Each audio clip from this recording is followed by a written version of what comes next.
You are tuning into The Deal. I'm Danny Brown, and every week I interview the best real estate agents in the world and talk about seven-figure commissions, celebrity and high-profile clients, and the craziest real estate stories you could ever imagine.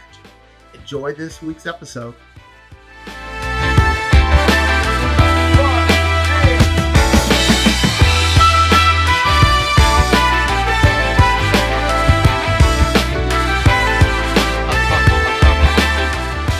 Hey, Liza, good to see you. Welcome.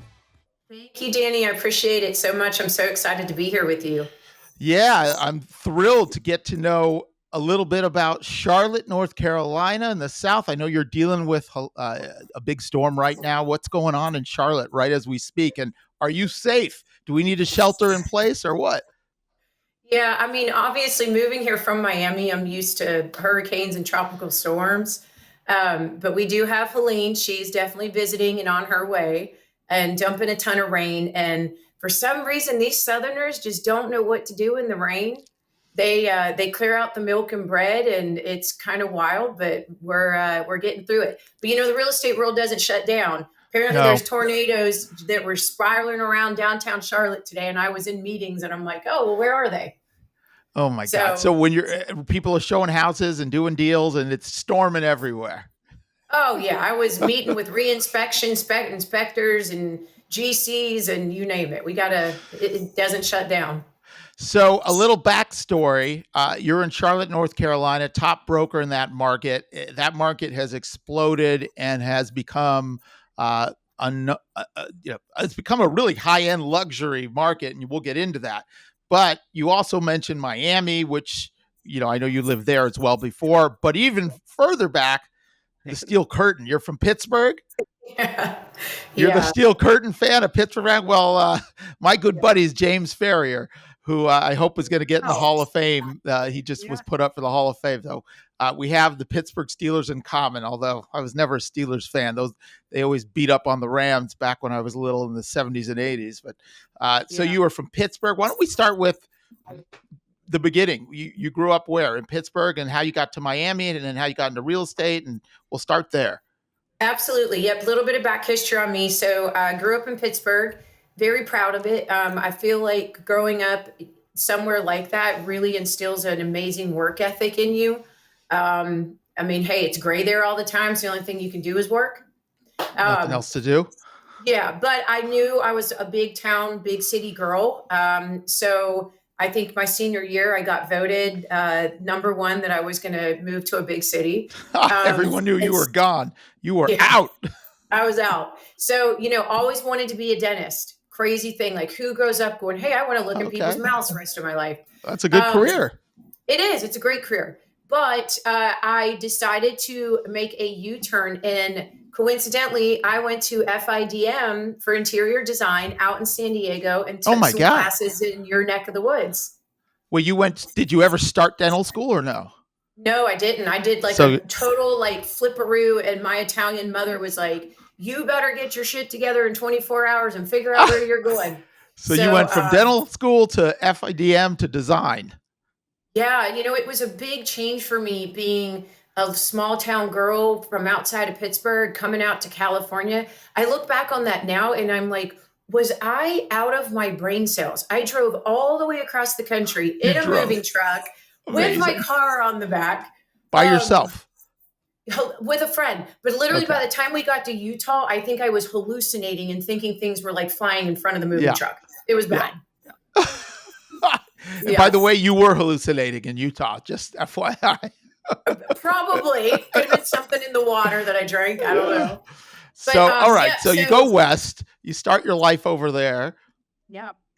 And, obviously would have loved to have stayed in California. I'm not going to lie. I don't want to sound like a wuss. I'm a strong woman. But it was a little scary being on the West Coast, being an East Coast girl. I missed my mom. I missed my family, missed my friends. And so I took an interior design job in Miami.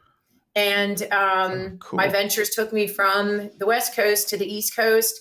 Fell in love with Miami. Absolutely love it. No offense. California's amazing. Oh, Miami's awesome. I love it. What's Miami not to is like? just, yeah, there's nothing like Miami. So this is right out of This, school. So you're super young, starting your career yeah, in now another new city. yeah, yep. And, I'm one of those people where you put me in a situation and I'm going to figure it out real damn quick. So it was a good decision. I was down there for about 12 years and I started doing some interior design jobs up in the Charlotte area because my brother in law is very grounded in the Charlotte area, a very well Ah, known businessman. And my sister and him were doing the back and forth thing from Boca to Charlotte because, of course, when I moved to Miami, my family followed me, which was awesome. Um, and I was like, oh, people are kind of nice here. And I had a son at that time, and I was starting to get nervous about raising my son in Miami. okay. Not that, hey, all my friends do it down there and they've got great kids, but I, wanted my son to grow up somewhere wholesome and peaceful. And Charlotte definitely is that. It's a very easy way of life here. And I'm not going to lie, I cried the first couple of years I lived here. Leaving Really? Miami was a very tough thing. Culture You know, shock just leaving the big city culture, and the beach. Charlotte was a different city 11 years ago. When I first moved here and I started going into homes, I was like, what in the hell? Like, it was almost like they picked the night before at dinner, they opened a bag of Skittles and were like, hey, we're going to paint each room this color. It was like Pottery Barn on steroids. Okay. And so it's changed a lot because Yeah. it's become such a desirable, pretty much affordable place to live. Our market's on fire right now. And so a lot of the Northerners from New York and New Jersey were starting to move down here. And so we were getting more culture, which I was all Yep. about. I'm like, bring it on, please. So, and they had a lot of growth here because it became a big banking center. So it's been amazing to be a part of that growth in the real estate world. And getting my license when I moved here was probably one of the best decisions I could have done because I just, knock on wood, God has given me the gift of just grinding for sure. Well, that comes handy when you're a top broker. All right, so you get to Charlotte with doing design, and then you get your license. And did you jump right into selling real estate at that point? I did. And, I'll tell you, Danny, you come here like, hey, I'm from Miami. I got a 305 area code. And I thought, I'm not going to have any problem here. Fool. I had problems because as soon as I said I was from Miami, they were like looking at me like I had five heads. And I'm going, don't like give me a chance, please just get to know me. And so it took me a minute to get over that. And, I finally was just like, hey, I'm going to be the most down to earth, best version of myself. And you're either going to be for me or you're not going to be for me. And I Yeah. think what helped me was obviously breaking through and showing people the work ethic that I have and people seeing that I do everything with my heart and soul. Probably more than I should. I should probably be a little more guarded. But that's just how I am. I can't change that Yeah. about myself. Well, I think being authentic is a quality that many of successful brokers and just successful people in general have. So, for those that don't know the Charlotte market, and you said it's changed a lot in the decade or so that you've been working there, let's talk about it. Like, talk to me about what is Charlotte and what the market's like. Is it suburbs and different pockets? Is it an urban center?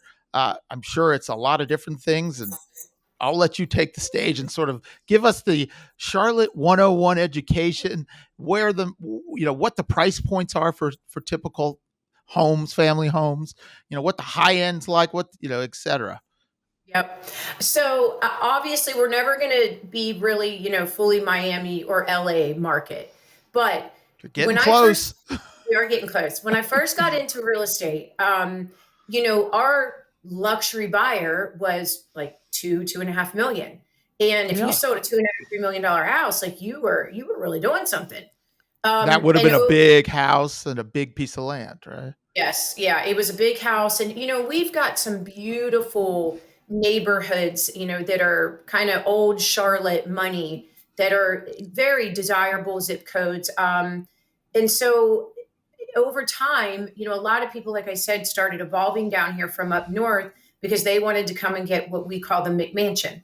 Um, And so I think, people started to move further out. Everybody really, like, the more expensive neighborhoods were migrated around the. This is a totally crazy thing. It took me years to figure this out. They call it Uptown Charlotte, and I'm Okay. like, no, it's downtown Downtown. Charlotte. So finally, somebody said, Liza, listen. It's uptown because South Charlotte was never developed and it was always farmland. And when it developed, everybody started saying, we're going uptown. So it is called Uptown Charlotte. So, Okay. but Uptown. all the zip codes surrounding Uptown Charlotte were always the really desirable zip codes that pulled like a higher price per square foot, and were those $2-3 million homes. Okay, And got now it. that has pushed further out. Not to mention like our emerging markets, little areas and zip codes outside of Charlotte, maybe talking 20, 30 minutes that maybe used to be $200,000, $300,000 homes. Those are now 800 to 1.2 million. So huge growth.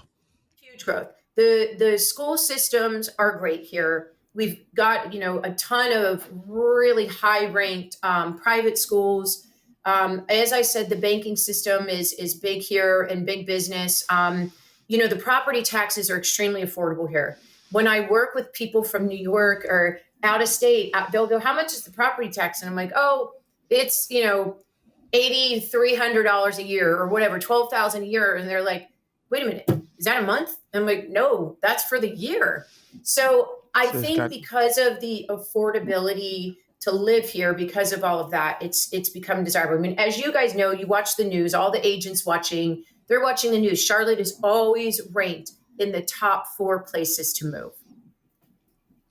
Yeah, it sounds like it's booming, similar to the growth in Texas and in Florida and in Nashville. Yes. It seems like another booming market that's just had so much growth from every direction.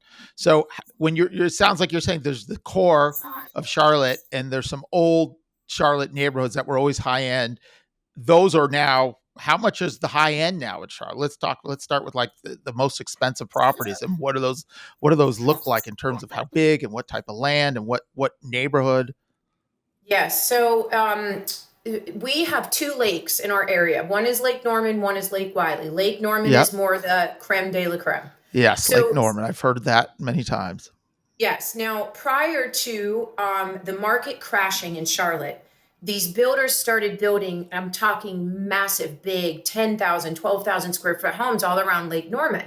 And they were selling like hotcakes. Well, then when the market crashed in Charlotte, which was around 2011, 2012, later than like LA or Miami, all those homes around Lake Norman, the prices dropped. People were going into foreclosure. It was really bad. Now, those homes on Lake Norman, our firm we've been breaking records nonstop, like making the news. I swear to God, like every other week, our firm's making the news. Killing it. We've got, our firm right now has an $18 million listing up on Lake Norman. 18 million on Lake Norman. Yeah. Wow. We just closed an 11.5 where our firm brought the buyer seller. That one had multiple offers. We've got another one for 13.8 million. It's got a ton of interest in it now. Now down in the Charlotte area, we're now starting to see those big numbers also. We've got one on the market for 13.25. Now I'm getting ready to steamroll them because I got one coming for 14 million. That is LA, Miami all day long. It's modern. It's insane. Oh, really? Insane. Yes. And do the buyers at that level respond to that kind of aesthetic? The modern, slick. Oh, they do. They do. And who are the buyers for? Like, tell me who are the typical buyers for stuff like that? So we've got. Listen, as I said, Charlotte's old money. There's some real money in Charlotte. People just aren't very flashy here. So I closed an $8.4 million home in Charlotte, which is Mecklenburg County. Right now, that one is holding the record. And that was a local family. And they were also looking at a couple listings that were 10 and 12 million in our greater Charlotte area. It was a local family. Yeah, that was a local family. We've got some big buyers from LA that are lingering around, in California for sure. Chicago, New York, Florida. A lot of people moved down to Florida during COVID because it was open. Now they're going, whoa, it's a little crazy down here for us. And so now they're coming back up to North Carolina. Ah, Because outside of like the affordability to an extent, our seasons are very mild. So it's really nice to have a little bit of change. The mountains are right here. We've got ski resorts, and we're literally 2.5 hours to Charleston, South Carolina, where all the incredible. beaches are. So it's really God, I didn't beautiful. realize how close you are to Charleston. And you have skiing within an hour or Yeah. two? Yeah. Listen, you go to the What? ski resorts in I the gotta get winter out and you there. got to. Every single license plate is Florida because I can't believe it. our North Carolina mountain towns like Banner Elk, Boone, Asheville, those are the closest mountain ski resort areas for everybody in Florida. God damn, I didn't realize it's so close to all these things. Yeah. That's amazing. So how far is Lake Norman from Charlotte? I mean, is it 20, 30-minute drive or? The bottom side of Lake Norman, yeah, it's about 20-minute drive. Okay. It's a So big it's like lake, very big lake, and it's beautiful, absolutely beautiful. yeah. So what are some of the commissions on some of these big deals? There's an $18 million deal coming. Yeah. I mean, that's a massive commission. It is. It's a massive commission. Yeah, I know, I have some great friends that are big agents, obviously down in the South Florida area. And I know that their commissions get negotiated a ton.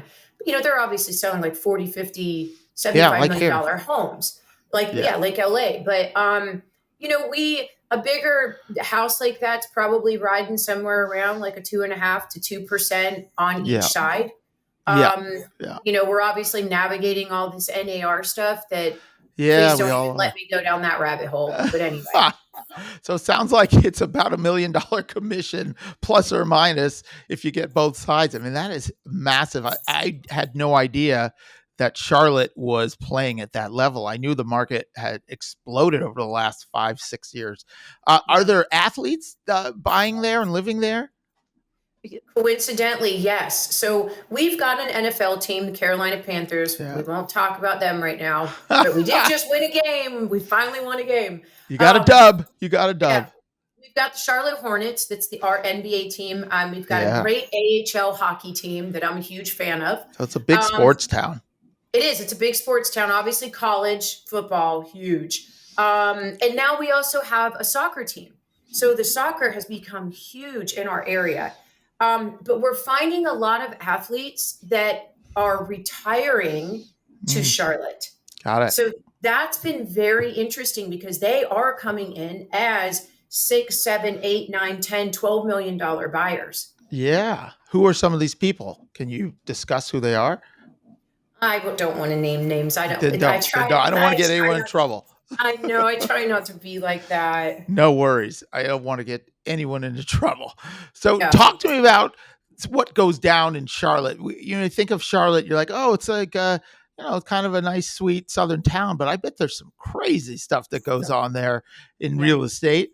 Are there things that you can share with us that won't get you into trouble? I'd love to hear some wild stories.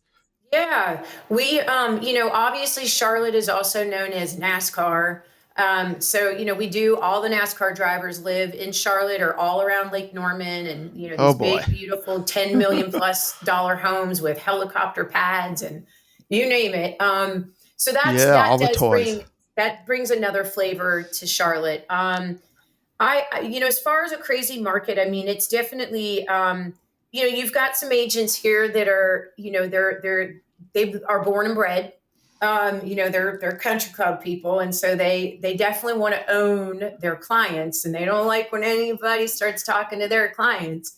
But it's okay.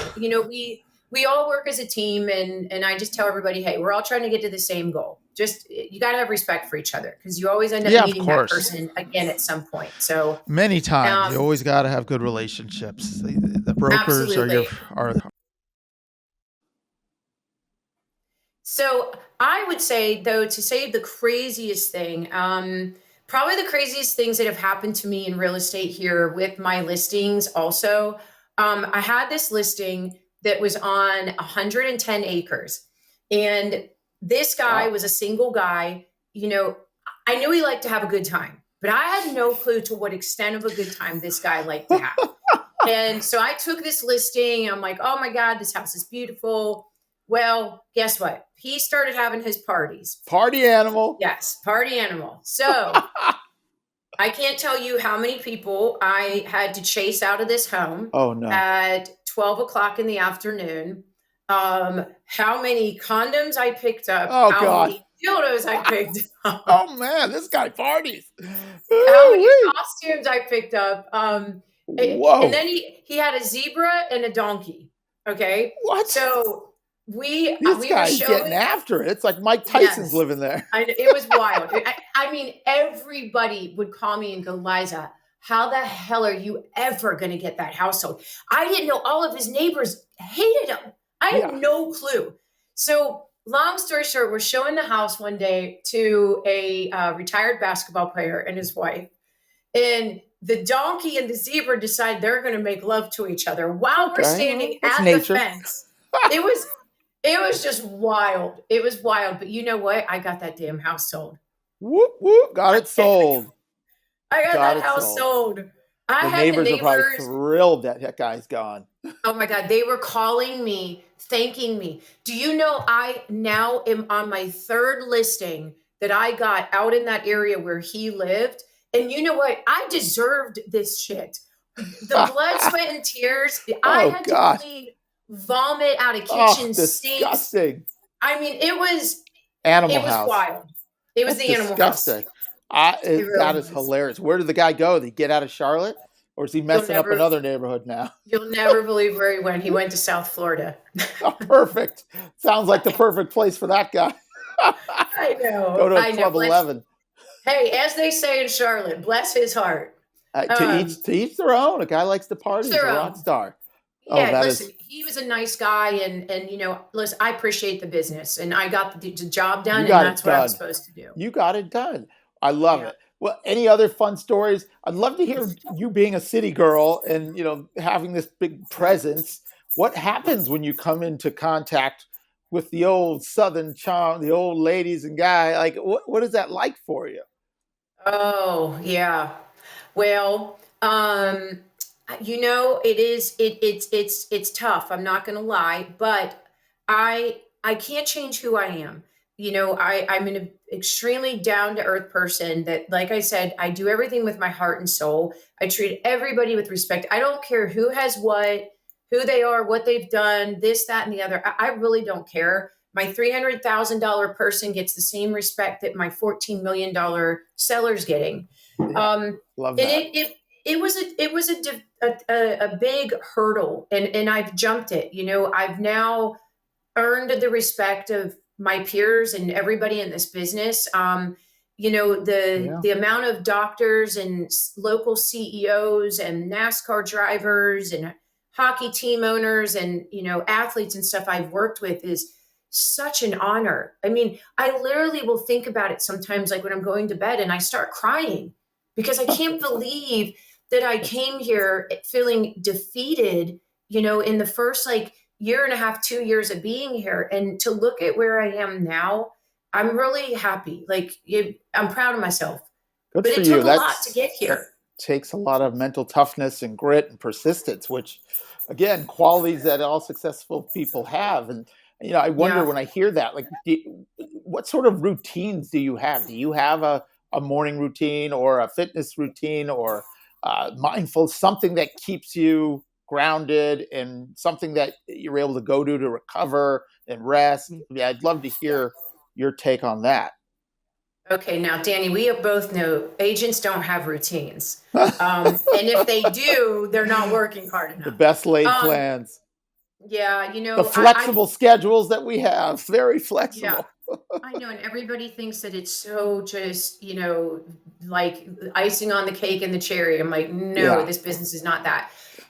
You know, I do try to keep somewhat routine. I'm extremely OCD. Very structured, very organized, making lists, you know, every night and every morning I'm texting my assistant, hey, these are the things we need to accomplish today. But I don't have a routine right now. I am married to real estate. My outlet is my beautiful, amazing 17-year-old son who I Love it. adore. And everything that I do on how hard I'm working, I'm doing for him. That's Um, beautiful. Is he in high I've school? taught, he's a senior. Yes, he is. Fun. Yeah. So, I try not to get that motherly guilt of, oh my God, if I work too much, like if I take invaluable time away that I'm never going to get with my son again. But you know what? Me dragging him around in the car till 9 o'clock at night, showing 20 houses a day while he's doing his homework and having dinner all over God's creation, all that did is teach him grit and grind.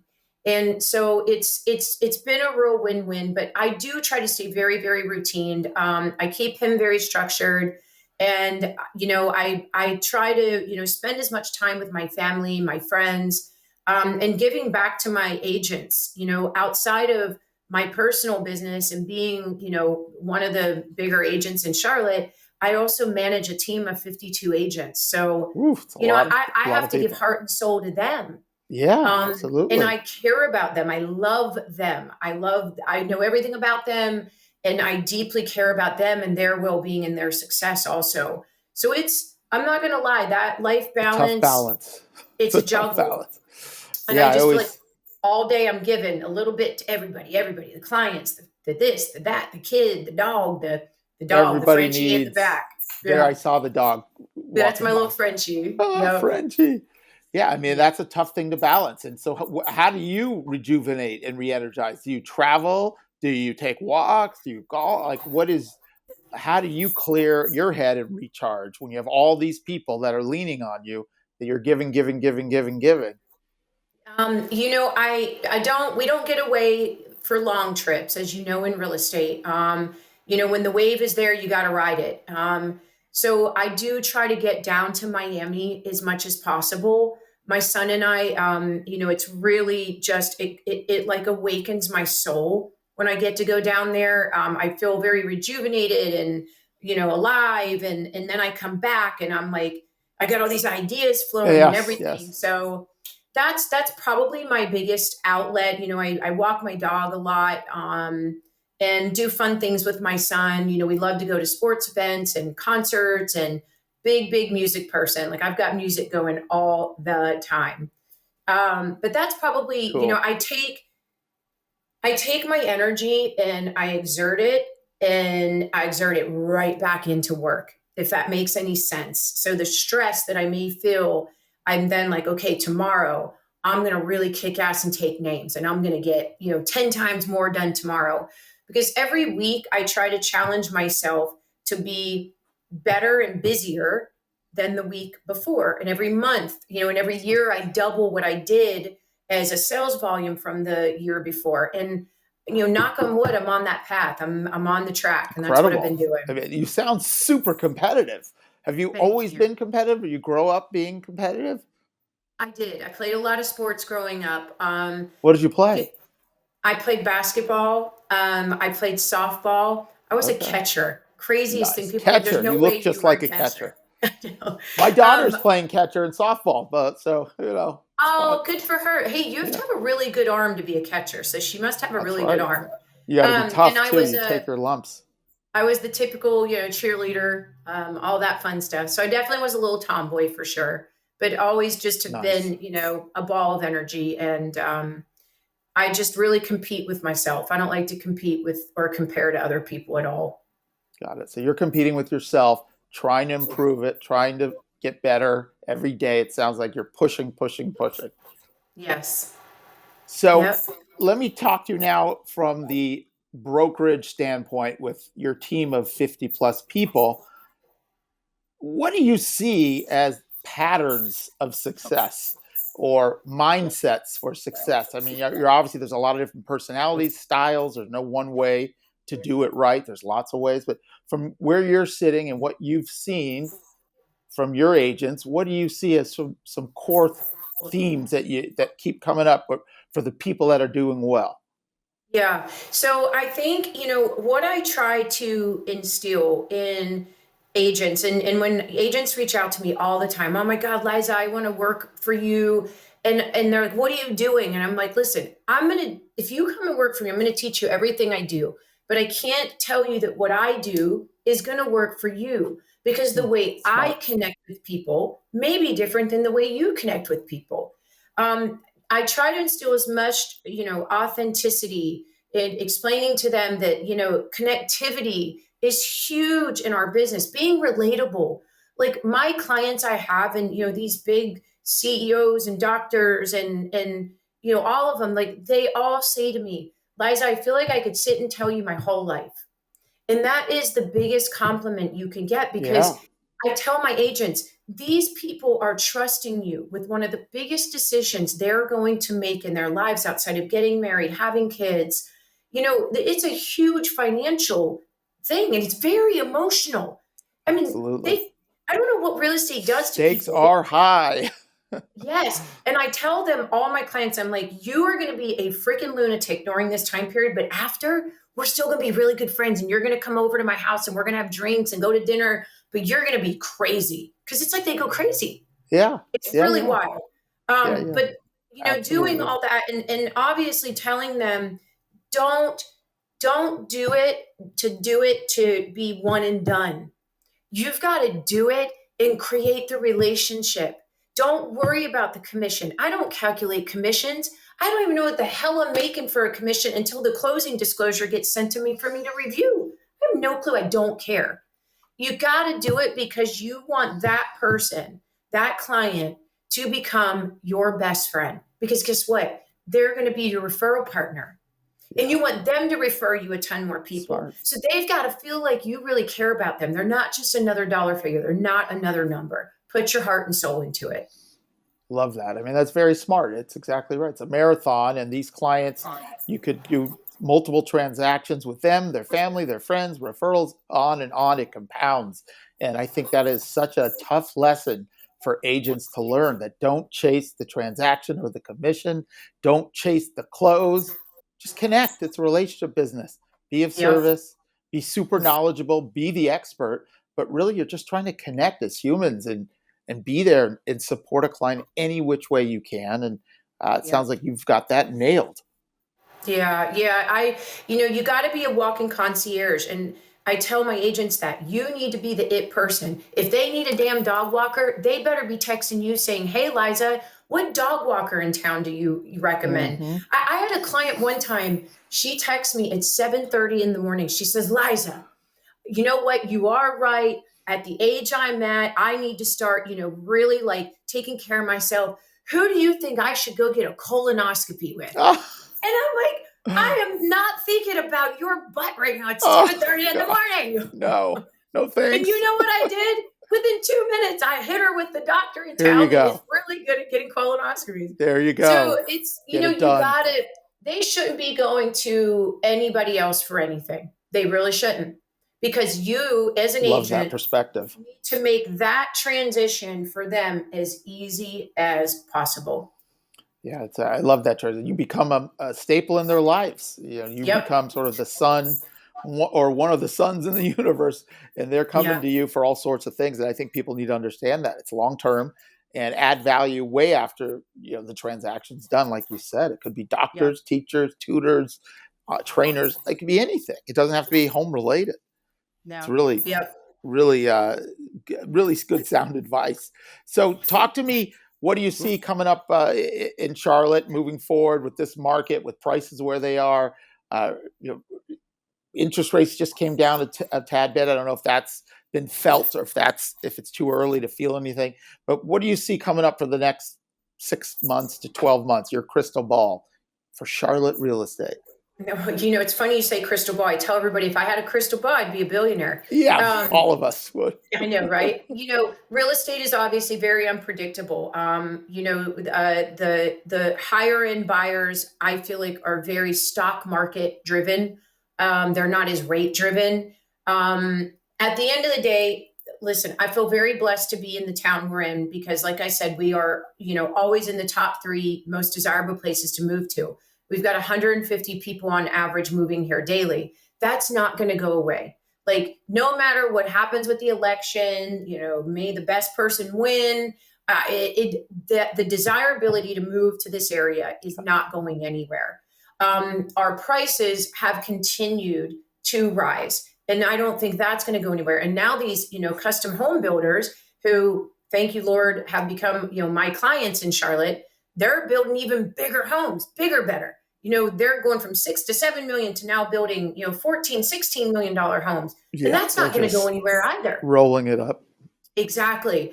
So I do feel like, we're very much insulated and protected in Charlotte. I think the next 5 years are going to be huge here. The amount of growth and development. I mean, I haven't even touched on like the commercial development. It's just going to continue to blow up. I've said it for 5 years now that we're going to end up becoming little Atlanta, and everybody's like, don't say that. I don't like Atlanta. I love Atlanta. I think Atlanta's great. But it's becoming little Atlanta. Yeah, it's becoming a major city, a major market. Major if it hasn't market. already, it sounds like it's well on its way. Yeah. Now's a good time to get in. I can tell you. Get in. Pack up the kids. Let's go. We're going to Charlotte. I want to get on the lake or anywhere. Yeah. Amazing. Yeah. Give me some spots. If I'm coming into Charlotte and I want to have a great dinner, what are a couple of cool spots to go to? Oh gosh, that's what's neat about our area is we have so many cool little like pocket areas and neighborhoods. So there's tons of places. Yeah, all around uptown Charlotte. You've got Plaza Midwood, which is a very like artsy, vibe. Coincidentally, Uchi is one of my favorite restaurants, and Uchi is opening up in Plaza Midwood. You guys have a Uchi. We have one somewhere around here. Yeah, you do, because I ate there. I'm trying to remember what street. I ate there when I was out in your neck of the woods in June with Aaron. We've got another neighborhood called South End that's super trendy. A lot of like the bigger restaurants and, the concept restaurants have opened up there. Very popular. It's got a great little light rail and all these restaurants and bars. It's definitely very millennial driven, but it is the hotspot area. South Park is another suburb. It's probably about 10 to 15 minutes from downtown Charlotte. And it's an awesome area, a little bit more of a mature crowd. That's where a lot of your country clubs are kind of migrated around there. But all great restaurants and awesome concepts that are coming. Great music scene that's growing too. So there's never a dull moment. There's always something to do in Charlotte, for sure. Sounds like there's a little bit of everything, depending on what you want at the moment. It's there, like most big cities. Yeah. Anything else you want to share, or any advice you want to give? Any last thoughts before I let you go back to the storms and both the real estate storms and the actual hurricanes or whatever storms are going on over there? I know. So I think probably the biggest thing that I would share with anybody in this business is you can't get discouraged. You've got to be you. You got to come out of your shell. You got to think outside the box. You can't walk in a room and, not try to own it. And I don't mean walk in and being loud and obnoxious and, hey, look at me. Yeah. It's just walk up to people. Hey, I'm so-and-so. I'd love to grab a coffee with you. I everywhere I go, I conversate with everybody. I'm in the grocery store. People start talking to me. Oh my God, I saw you before. You're in that magazine. You just sold that big house. I'm like, oh, which one? And we start talking like, hey, here's my card. You got to connect with people everywhere you go. The one thing when I first got in this business, I had a boss who she was very strict. And she said to me, I better never see you walking around in the daytime in your workout clothes. The people in this business, your clients want to think that you're working 8 days a week and 36 hours a day. Danny, she was so right. Like, you'll never see me out and about in workout clothes because I do freaking work 8 days and 36 hours a day. I just don't give up. Don't give up. I'm telling you, there is somebody for everybody out there. You've got to find your niche. Don't shoot for the moon and bypass all the stars. Everybody thinks, I got to go straight to the top. I need to sell multi-million-dollar houses. Yeah. What about all the other stuff? That's all gravy. That's all business. Yeah. Don't bypass what's in front of you because you want to try to be the big shot right out of the gate. buddy up with other agents, learn from Love them, it. be their assistants, be their this, be their that. You've got to lean in to the people around you. I want to always surround myself with people bigger and better than me, or I'm never going to be bigger and better. Yeah. If I you're love it. the biggest person in the room, how are you going to learn?